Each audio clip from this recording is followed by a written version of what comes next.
argue that shielding the exporters from global competition can actually lessen the benefits of LBE, the benefits of learning. So that's the message. Okay? So, what is LBE hypothesis? LBE, or learning by exporting hypothesis, posits that exposure to export markets enables firms to improve their productivity. Okay? Those of you who are trained in econometrics, endogeneity, and stuff already have questions, I bet, you know? And that question would be, what about endogeneity?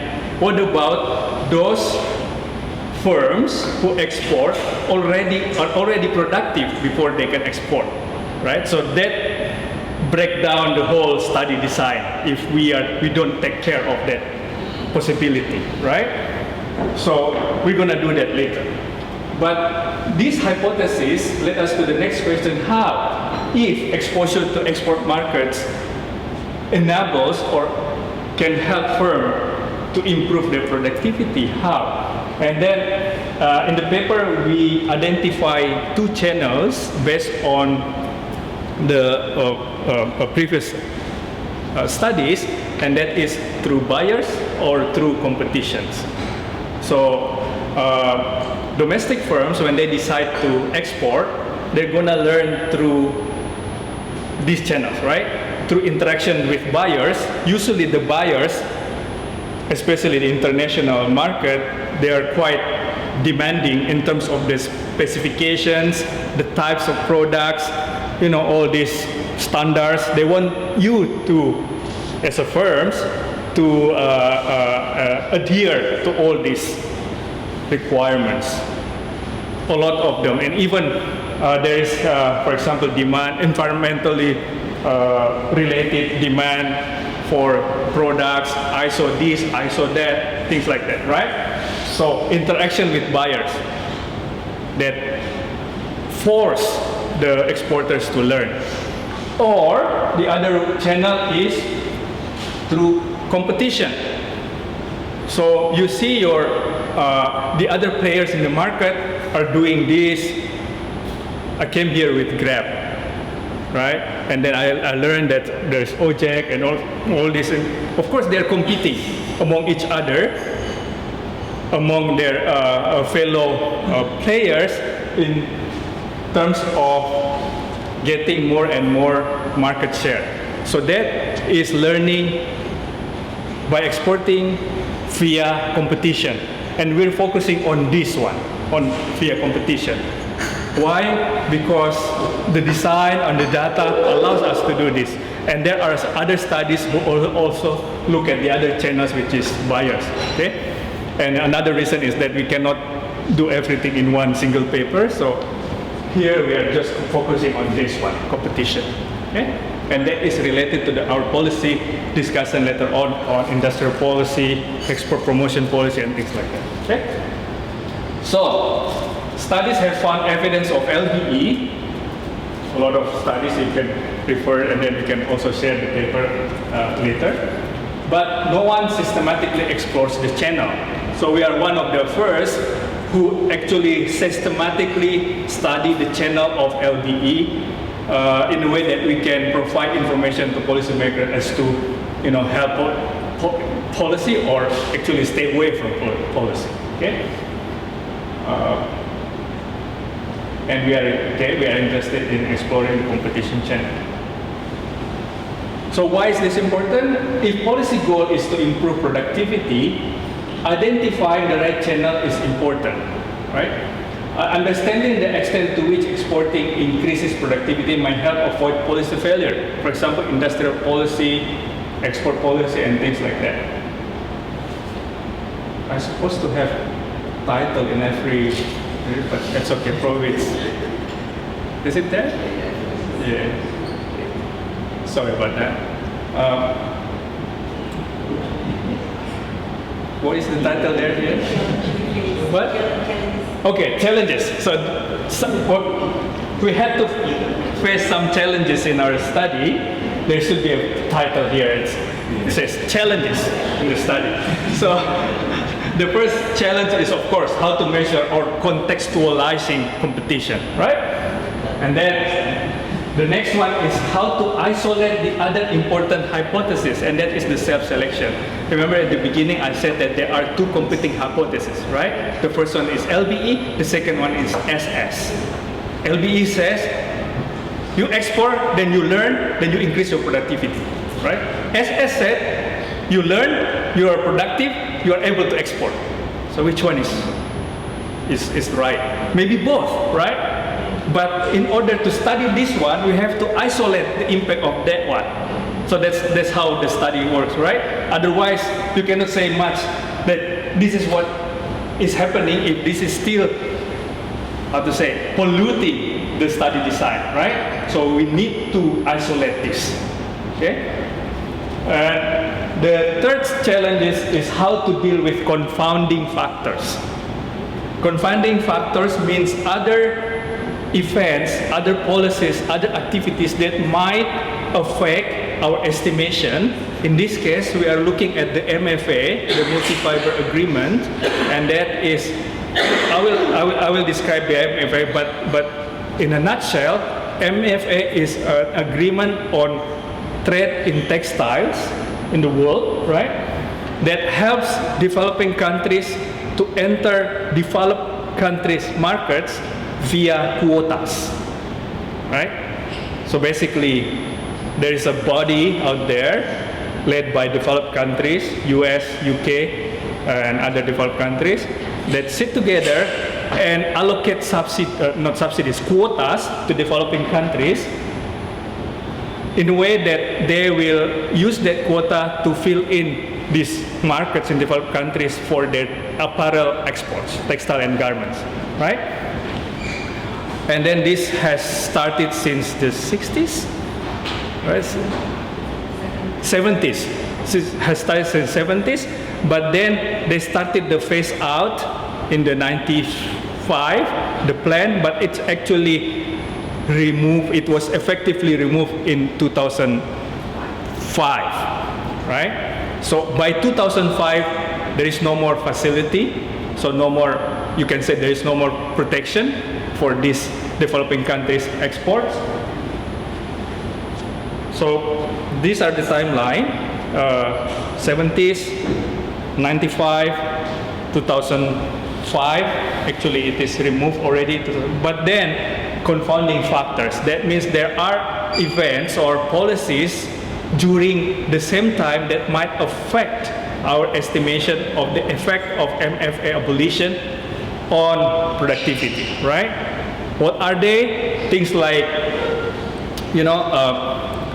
reforms in Indonesia, trade reforms in Indonesia in the 80s. If you remember, there is a bold the regulation in the 80s that might affect productivity of Indonesian firms, right? That's one confounding factor that might affect this. There was AFC, ASEAN Financial Crisis in the 97, 98, that might affect productivity too. There was commodity boom in the 2000, right? There was China amazing growth in the global market also at the same time. And then we have another one that might really affect productivity of the firms in Indonesia, and that is the labor law 2003. How do we deal with all this, right? How can we, at the end of the day, convincingly say this is our finding, but then people will start questioning, but there are other confounding factors at the time. How are you sure that these confounding factors have been, contained somewhere, then not, affecting the main estimation? So these are the main challenges that we are facing. Okay, so the study design, what's the title there, Charlie? Okay, the approach of our study. Okay, so again, we use the MFA, Multi-Fibre Agreement, as our key component of the study design. Based on that, we adjusted our hypothesis. So now the adjusted hypothesis says that LBE effect under MFA regime, so when MFA is in effect, is smaller than that when the policy has been removed. So that's our adjusted hypothesis. Meaning that when you're protected by this facility, you're given quota, so you don't have to do much, you're fine, right? But when once it is removed, then your learning by exporting has to increase because you have to compete with others, right? Okay. And the third important factor of the study design is that we can use Indonesia as the case study in this, as the case for this study, because first it is MFA relevant because it's one of the countries got assisted by this system, and it was and textile and apparel garment are one of the important sectors in Indonesia. Second one, we have fairly good data set, and that is statistic industry, one of the best survey for industry in the world, I would say. So we can do this. We believe we can do this, right? So you will judge if we are successful or not. Okay. So the studies identification strategy, I think, yes. So empirical strategy. The title should be empirical strategy. So first we do propensity score matching. So we match, firms in our data set in order to have comparable firms. We want to have exporting firms and non-exporting firms in our data set in order to judge whether or not these exporting ones learn from exporting and via competition, right? So we have to have both in the data set, but we want to match them as to really make sure that they are comparable except for the fact that one is exporting and one is not, right? So that's basically the matching procedure, right? For those of you who studied PSM, it should be straightforward. And so we match exporters and non-exporters counterparts based on some important variables. I will show it, okay? The second important part of the study is diff in diff, difference in difference. So we just compare the productivity of firms before and after the MFA abolition, okay? The MFA, the Multi-Fibre Agreement abolition, okay? And then the next question arises, that is, how do we deal with all those confounding factors? Okay, there are many, 5 at least that we could identify.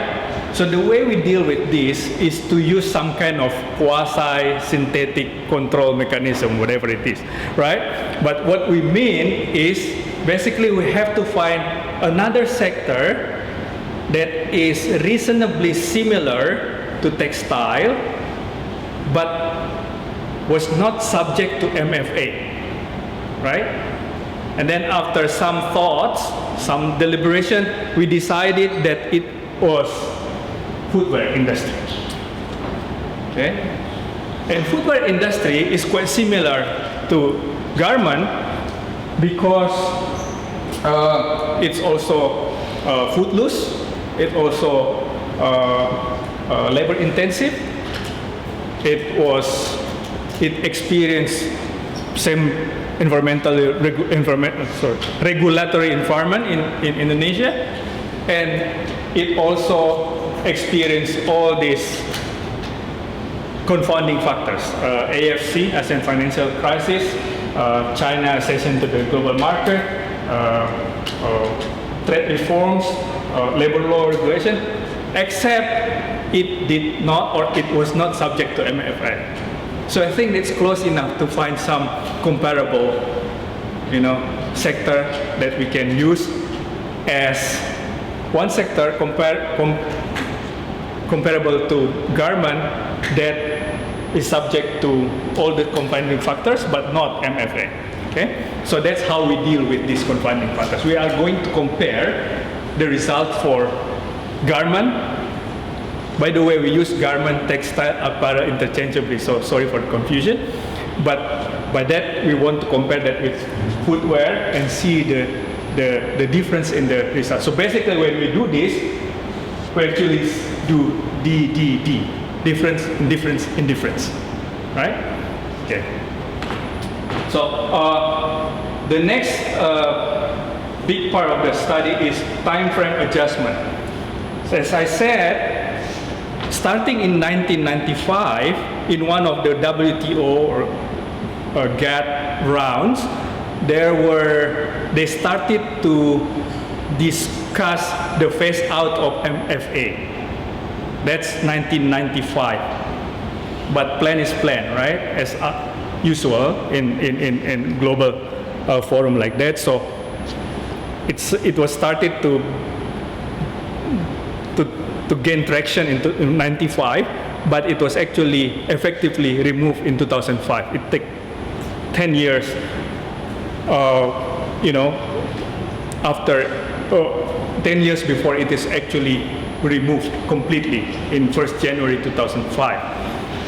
But because of this, it might affect our study, because some firms, some countries, some policymakers in these developing countries might be adjusting to that, right?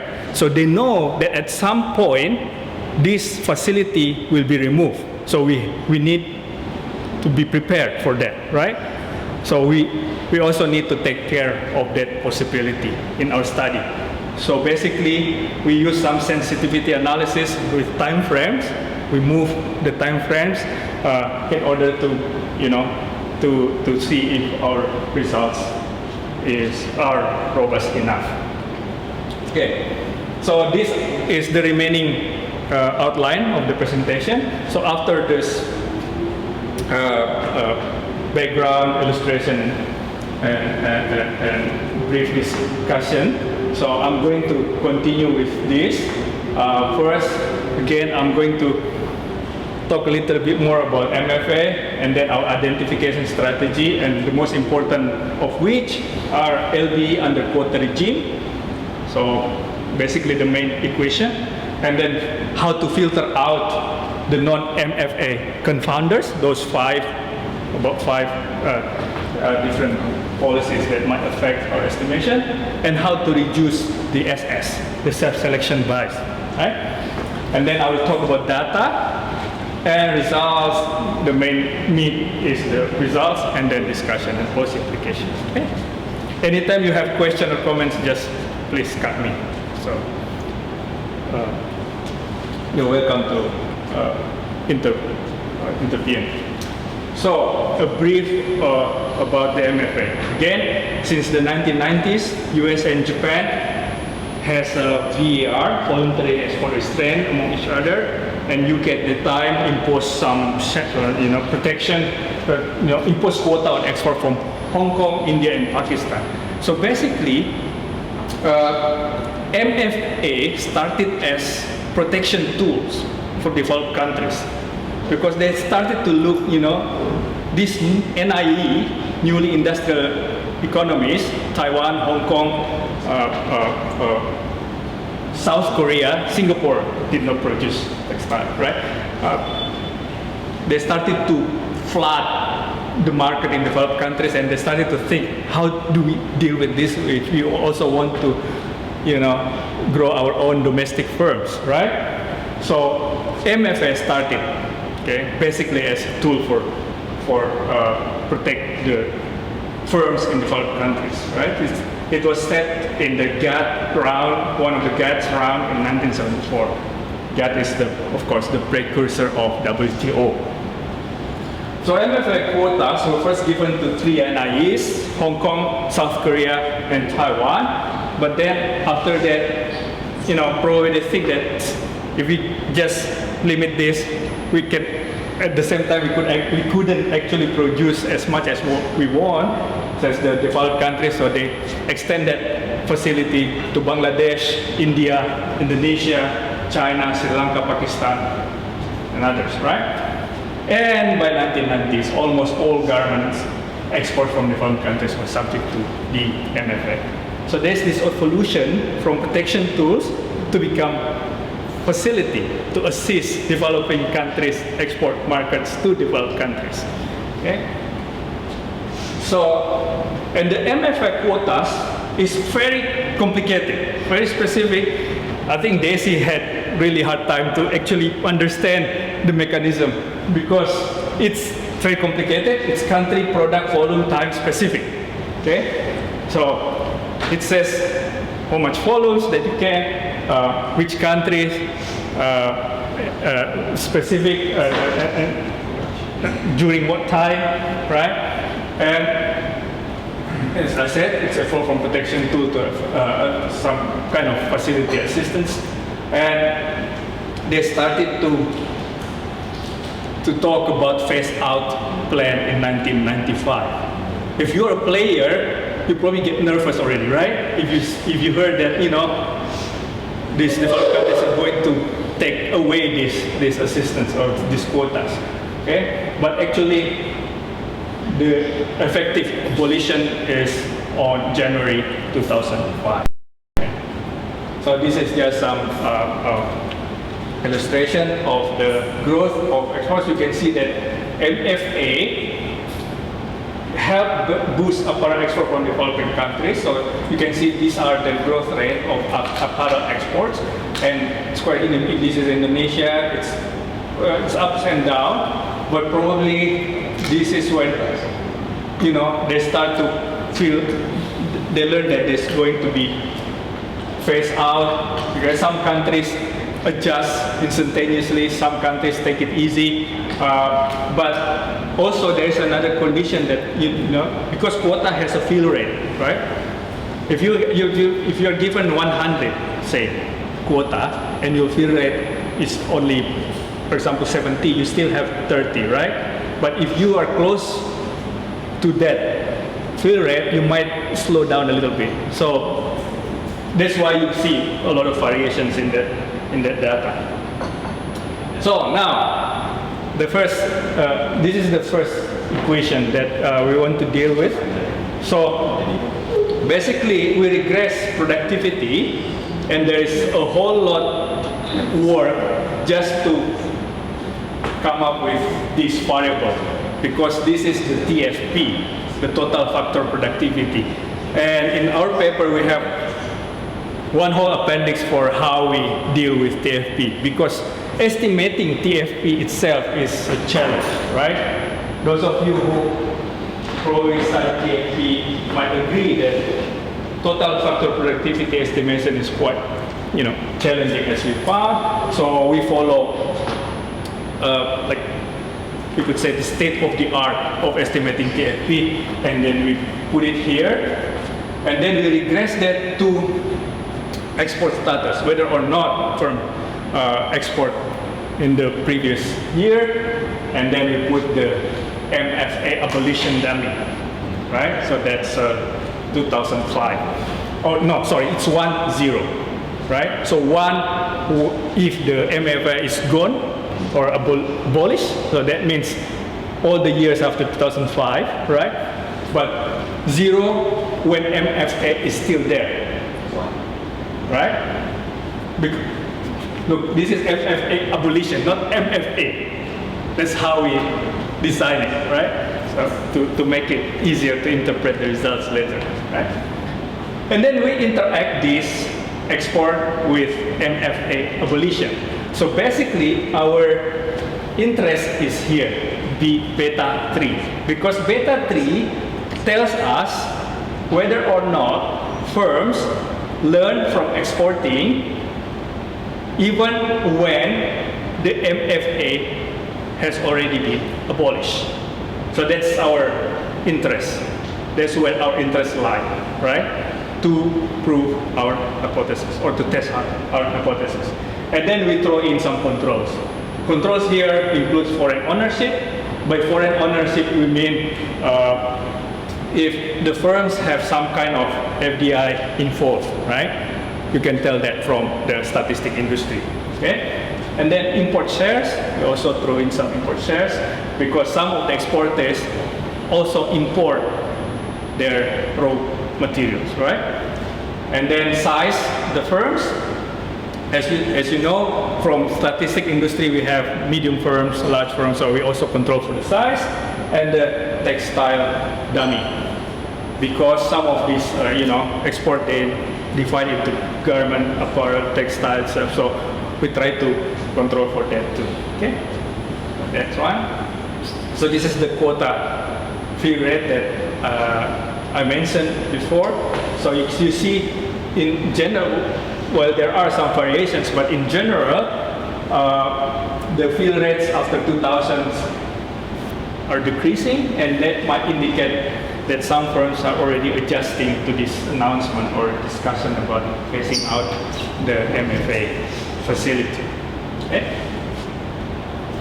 Okay, so what's the title?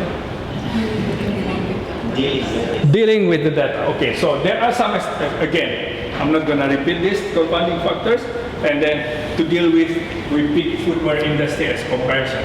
Okay, it experienced all this, except it's not subject to MFA. So I think, you find some good comparison. Okay. All right. If we took that into account, we use footwear as a point of comparison to textile in order to deal with the confounding factors.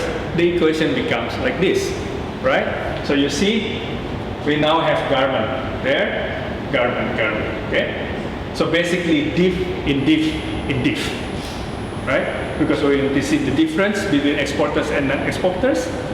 We want to see the difference between these in terms of whether or not it's MFA or non-MFA. We want to see the difference of these between textile and footwear. Diff in diff, right? Okay. Oh. Okay. Now, issues. Of course, the decision to export is not random. This is related to the self-selection hypothesis. Firms that export might be superior already than those who do not since the beginning. It's easy to imagine this, right? If you are superior, you might be able to export, right? We match exporters and non-exporters based on, these are the controls that we use in the PSM, the propensity score matching. Foreign ownership, size, capital intensity, import from edge, productivity, as well as location, time, and industry fixed effects. Okay? And then this PSM is estimated using a probing model, using one of this methodology in matching observations. So after we match them, we include only the match observation in the main estimations. So remember, we have two main estimations, right? But what we put there are just the observation that already match.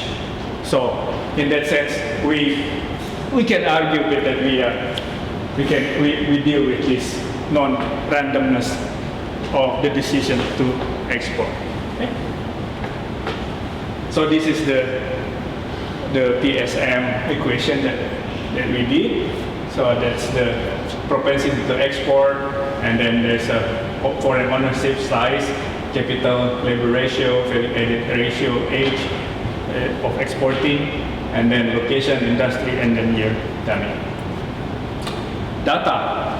Again, statistic industry is amazing data set, and thanks to Desi, who is very hard work in compiling this. We have a panel of 1990 to 2014, and then because there is this phase out plan for 10 years, we try to also make some sensitivity analysis, you see. So we actually have two data sets. Okay, the first one is comparing 1990 to 2004 and 2005 2014. So 2005 is when it is removed, right? And then the second one is when we take into account the adjustment period. Let's say adjustment period. So that means we are comparing 1990 to 94, and then they started to hear all this plan to phase it out, and then after the phasing out process, 2005 2014. So you can already see that this has more observation than this, right? Because we actually took out how many years? 10 years away out from the data. Okay. So important issues. So we have TFP estimation. We do, as I said, we have appendix for TFP estimation. We use the latest one methodology. Yasser was my classmate when we took study together. And then deflator. There's another issue with deflator. Why? Because first we want to just use wholesale price index. That means domestic prices in Indonesia, right? But then we see that actually the world price and domestic price diverge. They don't really, go together. So we struggle with this, and then finally we decided to combine them. So we built a deflator in a way that combine world price and domestic price to deal with the,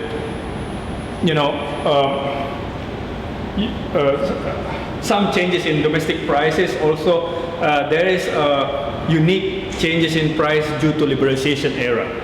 Okay? When there is a liberalization or deregulation, usually prices go down because the distortion was cut by the policymakers. So we try to deal with this by combining the world and domestic prices because we think both are relevant. And again, as I said, comparison sector is footwear. And another challenge, we have a lot of challenges, Daisy. Another challenge is capital stock. Those of you who deal with capital stock know it's nightmare. Statistic industry is really good, but when we wanted to, use capital stock, it's a nightmare, it's a headache.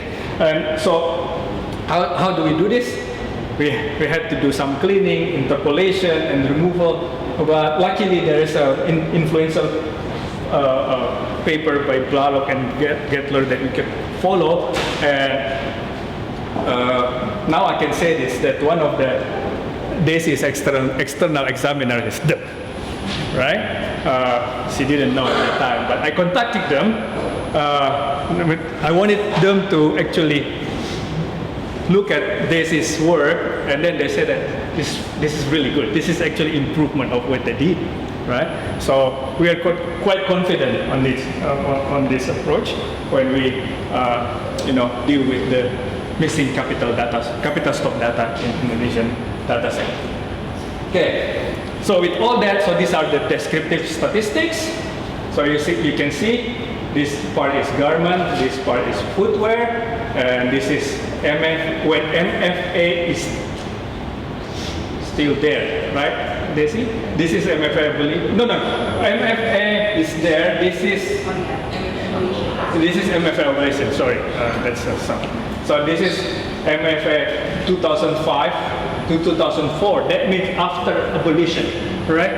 This one is when MFA is still there. So this dummy should read MFA abolition. I apologize for that. And this is MFA abolition, right? So you can see there's a number of expressions. This is long KFP, exporting from export intensity, FDI, so foreign ownership versus total workers. So they're quite comparable. So garment as total workers, footwear is much, but we can send the paper later if you're interested. Just contact one of us. Okay, now these are about the deflator, right? So due to possible bias from TFP estimation, we need to deflate the variables in values. So many variables are in values. We wanted to deflate them, but again, we found out that with WPI or wholesale price index is not sufficient. So we combine, domestic and world price. So basically, this is just saying that we use combination of deflator to combine them. Why? Because this is the evidence that support our decision. Because we can see that they're diverging away here. The comparison between world wholesale price index and the world price, and also that Indonesia's apparel exports actually fluctuate. Okay, all right. So what's the title of this? I think it's comparison. Okay, data comparison. So this is when we compare the footwear industry and textile industry, right? So when you use comparison, you want to make sure that important characteristics have the same trend. Basically, that's the idea, right? So we look at TFP for the two sectors, for exporters only, export intensity, export participation. In general, there is co-trend. So we find that. And also the trend of employment and trend of foreign-owned participation, right? Of course, there are some thanks, Lydia. There are some differences, but in general, we would say that the co-trending is quite there for this, and it is justified to use footwear as a comparison for garment. Okay. Okay. Oh, this is matching procedures. Yeah, let's just skip this. But also in the matching procedures, we deal a lot of, we put effort to make sure that our observations are matched. Okay, results. So main equation. So this is the results when we haven't taken comparison to textile. So just textile, right? So you can see here. Again, our variable of interest is this one, right? So this is actually beta 3 export in the previous year, and when MFA is abolished, right? So the first one here, we compare before 1995 and after 2005. So we consider, adjustment period. So this one here, okay? So you can see here that actually, if you just look at this export in the previous year, that affects productivity is the dependent variable here. So the left-hand side, it's the TFP. So you can read this part here as the LBE, the learning by exporting effect. We haven't talked about competition or anything, it's just the LBE, right? You can see that LBE is quite significant, 17.6% here. But then it's gone when we interact it with the MFA abolition, right? It's not taken into account when adjustment period is not taken into account. But when we take that into account, that means we use the whole data, right? So let them consider about the phase-out plan. We can see that the LBE in itself is decreasing, but the LBE from competition. This is how we read this. LBE. This is LBE alone. LBE from competition, right? Actually, is significant and much bigger than. It's basically zero, right? Because it's not so significant. So LBE effect is significant, and even more so after MFA abolition, when adjustment period is taken into account. And this suggests there is some competition effect at play. That's how we understand. That's how we read these results. Now, this one is just for the incumbents, because we are also curious whether or not the data or the results only applies for, or maybe it's driven by incumbents only. By incumbents, we mean that they're always exporting, these firms, right? Incumbent means that they export before the abolition, they also export after the abolition. So we tested that too in this third and fourth column. So you can see the observation drops significantly because we only use subset of this whole data set. And then you can see that for incumbents, LBE effects matters only after MFA abolition. So you can see the LBE alone is not significant anymore, but everything, learning by exporting, comes from this channel, from competition, right?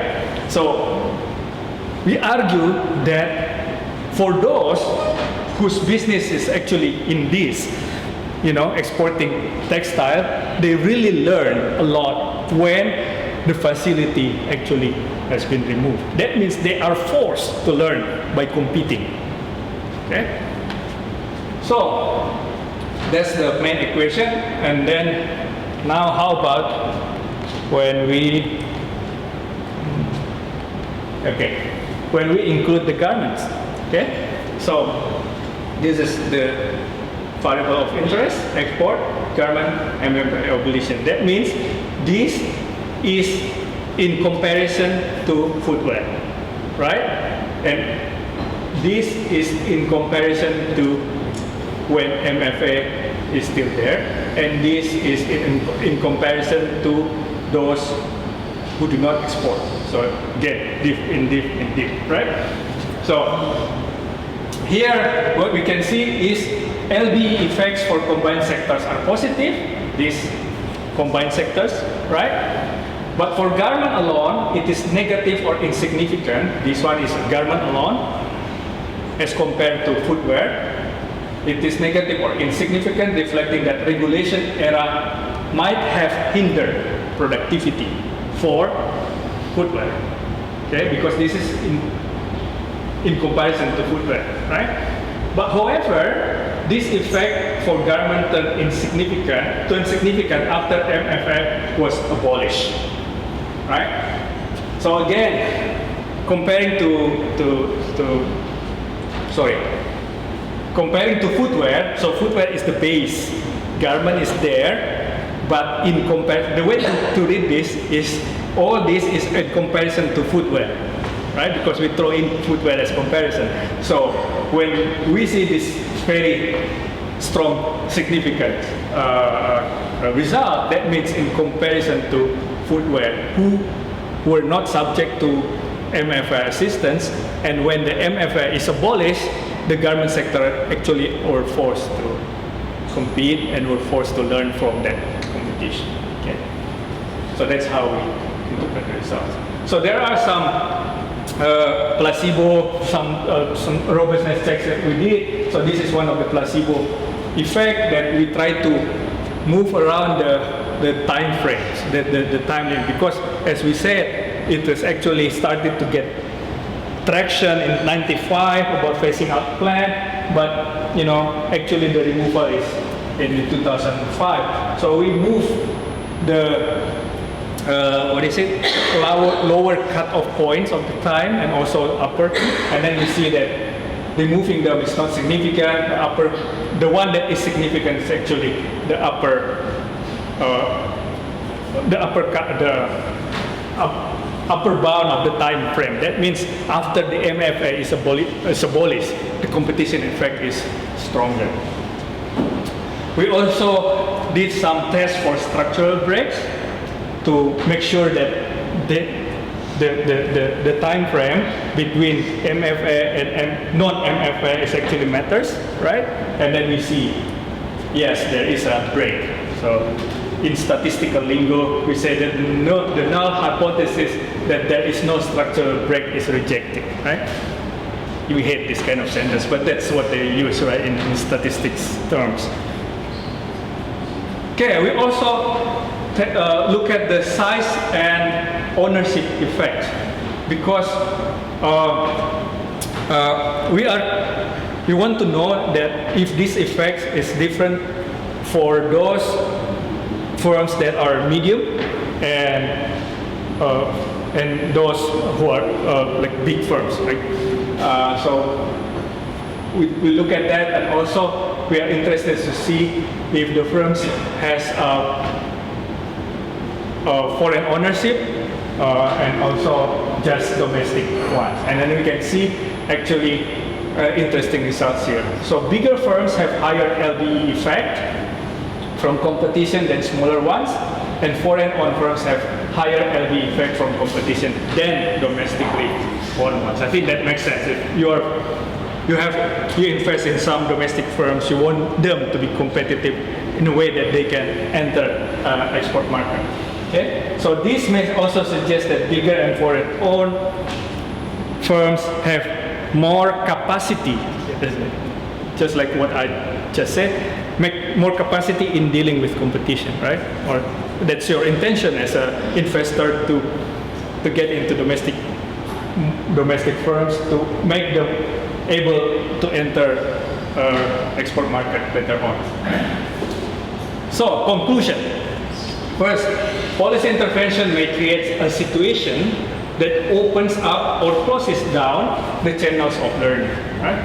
It can intensify or reduce the degree of competition as well as the level of interaction with buyers. So, two channels, competition, buyers. Okay? We run tests for the former, for the competition, and find a positive effect of an increased competition on firm learning. Increased competition, that means after the assistance, after the protection, i.e. MFA is gone. The impact, latex screwed up. Impact of exporting on total vertical productivity is 12.5% to almost 30% due to composition effect. This suggests that it is important to keep the competitive environment to gain higher productivity effects. So policy interventions that protect exporters from competition might actually lessen the benefit from learning. So that's the message on the study, and we thanks these guys, and thanks to you, and Happy New Year. So.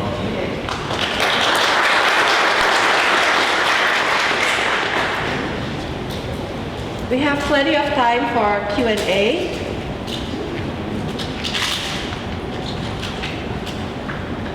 Anyone? No?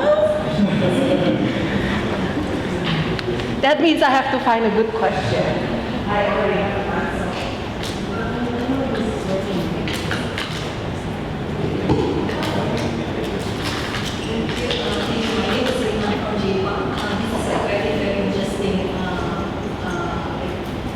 Findings. So I only have one question. So like you say, like in the conclusion, that the bigger firms and foreign owned is actually have the bigger LPE compared to the main one. So what is your suggestion for, because like you know, like the bigger firm might have advantage and the foreign owned might have advantage. So how's the main and the local owned? What type of suggestion that you can have for them then to increase their LPE? Thanks, Dana. Nice to meet you. One thing that I can think of is related to this is SMEs policy for small and medium enterprises. You know, often you hear policies like we have to create this many SMEs in Indonesia. Small and medium, even micro, right? And then help them to penetrate export markets, right? But the way the policy is delivered is as if we want many more and more SMEs. I don't think that's the right approach. The right approach is to help SMEs to grow, right? Because they want to grow as a big player too. And the way to deal with this is to help the policy environment such as they can access technology, information, and things like that for them to grow. So it's different to help SME to grow than to create more and more SMEs. Of course, this is different thing with startups. Startups grow by themselves. I mean, that's their own initiative, and they don't want to grow big. Sometimes they don't want to grow big by their own decision because they want to make sure that they capitalize on their own economies of scale, right? You can see all these, coffee stores and things like that in Indonesia. Fine.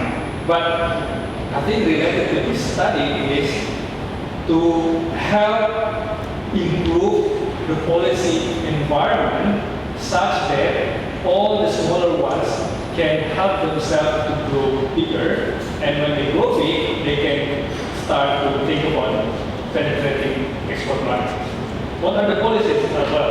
As I mentioned, some of those are about labor regulation. screwed up with policy regulations in terms of, for example,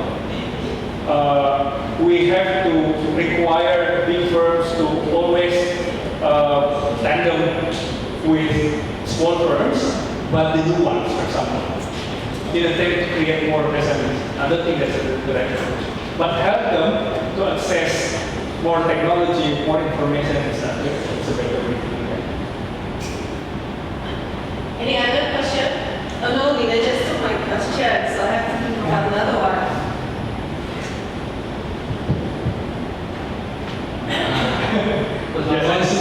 Usually it's difficult question. Not very easy question. My name is Asep and Patunru. It's about configurations, Arianto and Indonesian. I think it's an excellent study. I only have 2 principles on the methodology.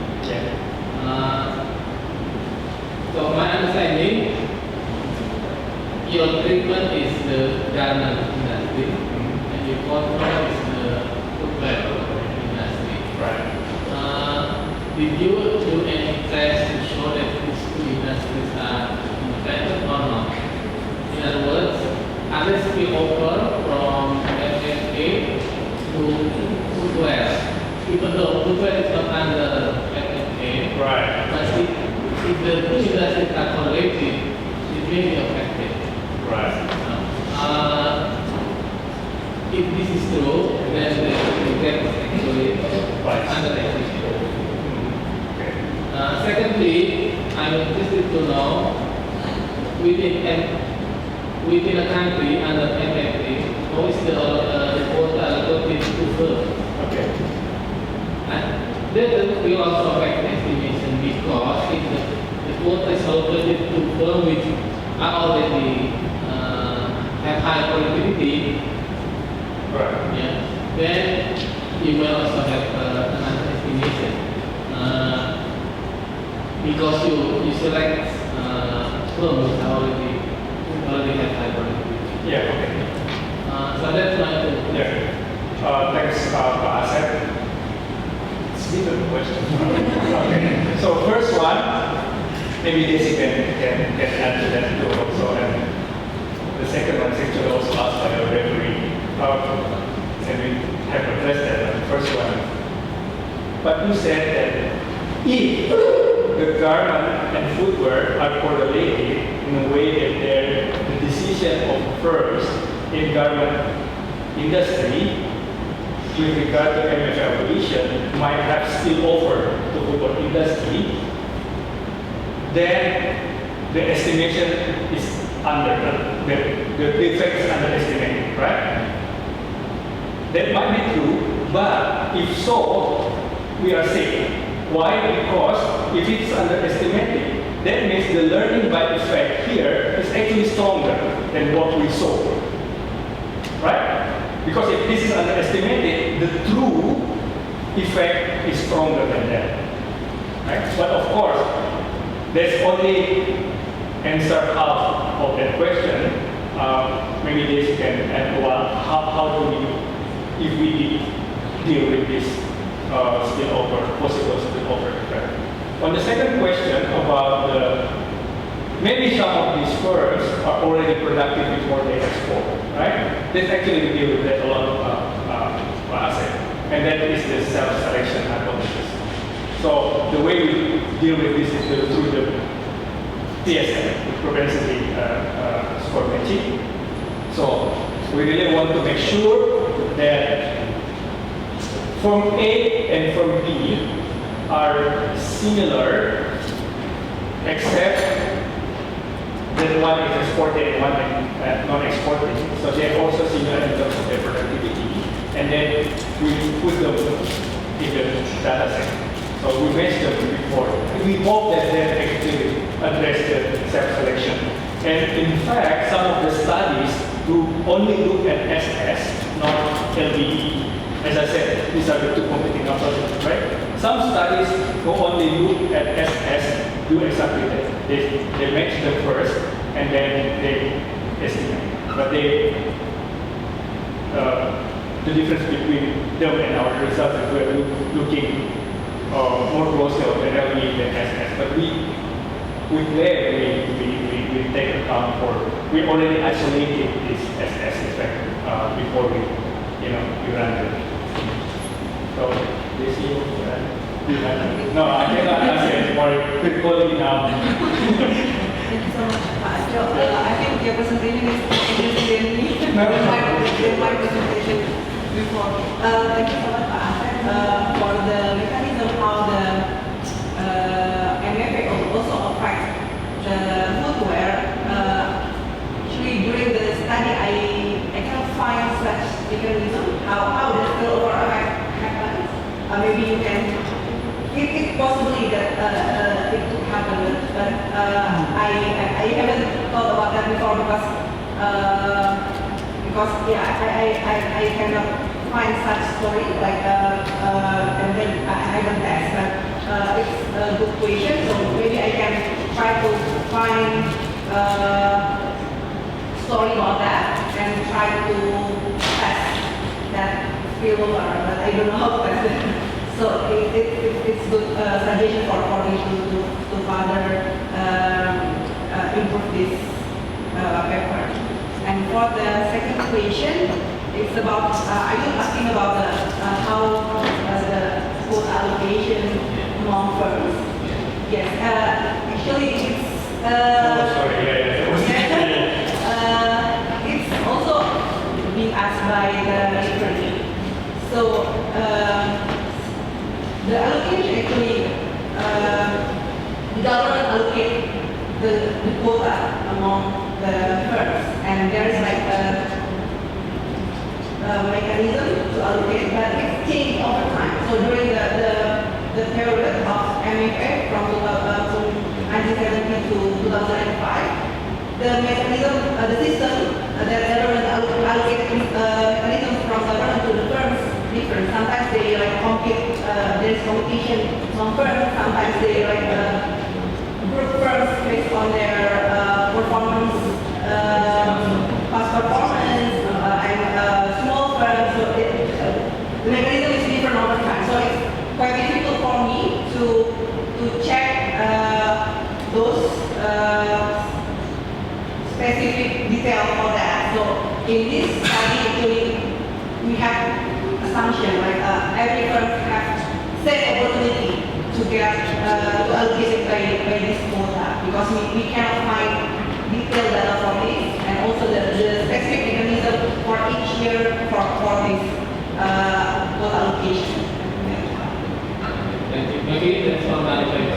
We started a lot. Sorry, I missed that one. That part. We started a lot with that question because the referee said that he or she referred to this Untitled Chapter, 2013, the new one, that also used MFI as integration for China.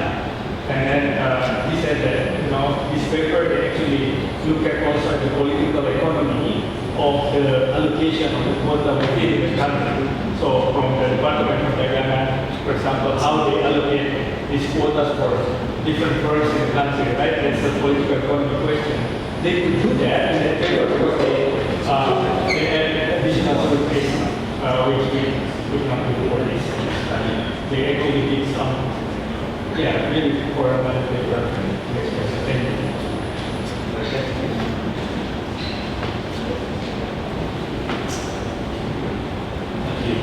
Thank you. A very fascinating paper. I'm looking at it more from the policy perspective, and I just have a comparison or a perspective. I would like to have an opinion on it, whether you find it's actually relevant. It makes me think of Korea in comparison. And Korea was always looked at as an example where the government was actually supporting the domestic enterprises a lot, and still they had some export successes. Big conglomerates that are in the international market. And to me, the difference might be interesting that there's a difference between LDE as well and SS. Right. In the study, what we have in Indonesia more is an SS model with the MFA agreement. That there are certain quotas set by the government allocated to the companies, as you just explained. And so thereby they would go out and compete in the world. Right. But not learning from the world, right? Just being through an SS kind of system. Whereas in Korea, it was always dependent on export success to continue to receive government support at home. So they put the LBE sort of in the formula for the subsidies for the support. Is that an observation from? Yeah, we had, thanks for that. That's a good, remember this, we had this conversation when we tried to address the policy implication from LBE and policy implication from SS. In that discussion, we talked about the closest policy implication to LBE is actually things like export promotion, right? Yeah, export promotion policy, but for SS, it's industrial policy, right? And the literature has taught us that many, not most, of industrial policy can actually backfire, right? Industrial policy in the sense that the policy, the government is protecting domestic firms in a way or in expectation that they can grow their productivity before they can export. So all these assistance, protection, things like that. But LBE is actually the other way around, right? You know, so they're sorry, which one is which? You know, the Korean example is they already export and they use this the leverage on their success on export to get benefits from policy, right? So it's the other way around. So basically, why is this really fascinating? These two competing hypotheses, because the policy implications are also, how to say, diametrical, right? One can lead to industrial policy, which is mostly protectionist. The other one can lead to trade policy that can be more reform-minded types of policies, I would say, because you want to have a trade policy that can be accessible to everyone, to every force, right? So things like even improving investment climate, for example, is part of this bigger trade policy, right? Removing distortions, export tax and things like that. So yeah, the implications can be really different. I think Korean example, and we should probably put that in the footnote and to learn from Korea. But some observers also confuse the Korean example with SS example. They said, okay, in order to do that, we have to force the domestic firms to grow first, and then to make them productive, we have to assist them in all these resources to help them with some industrial policy per se. So I don't think that's the right approach. So the message from this is that not to hinder them from competing. You want them to be able to learn from competing in the external market. So I hope it's not very other way of answering your question. Does you want to answer?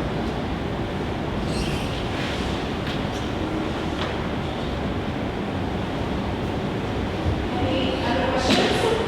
If not, maybe one more. Ready? Thank you. This is very interesting. Very interesting study. So my name is Jody and I have two questions. So the first question, could you please explain how you divide, classify, there's a small firm and then medium firm and then large firm? Because I'm just thinking, is it possible whether a small firm can export your product to international? So could you explain how you classify small firm and then medium firm? That is the first question. And the second one, you also take into account input price, for example, like carbon or raw plastic for the textile material into your model. So I'm just thinking because input price can also impact the productivity of the firm. Yeah, first of all, there is no small firms in the real meaning in our data set because we use statistic industry. So it's medium and big. right? But medium is from 20, and big is from 100. So there is no small because it's outside the statistic industry, but we do control for size, and then we call it small here because that's the way we define it, but not in the everyday, our official term in Indonesia for small enterprise is 5, right? Employee about 5. It's not understand. But when we control for size, we just define medium and big. And we call it small and big. Yes. Sorry for that confusion, but in order to follow the literature, the scholarly literature, right? And the second question. Oh, you're right. But we only control for whether or not they import. We assume that takes account into the cost for importing the raw materials. So we hope that takes care of it. I want to ask about the kind of business model that exporters may change over time, over the decades.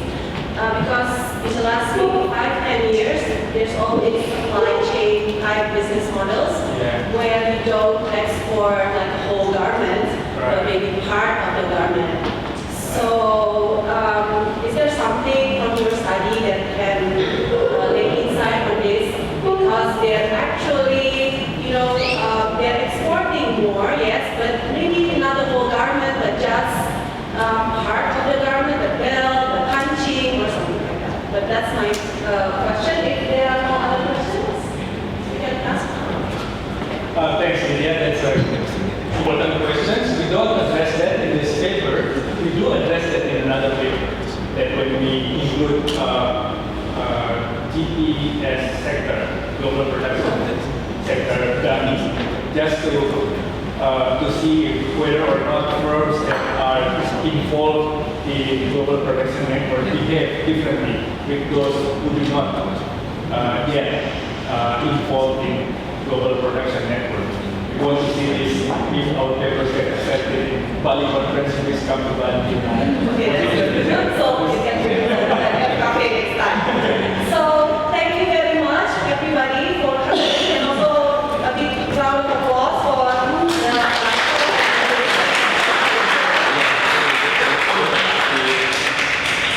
As usual, the paper will be on the FKP website.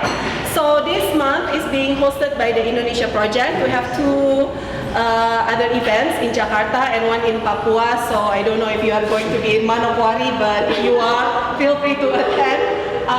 The next one will be on the 23rd of January, actually hosted by JPAL on migrant workers.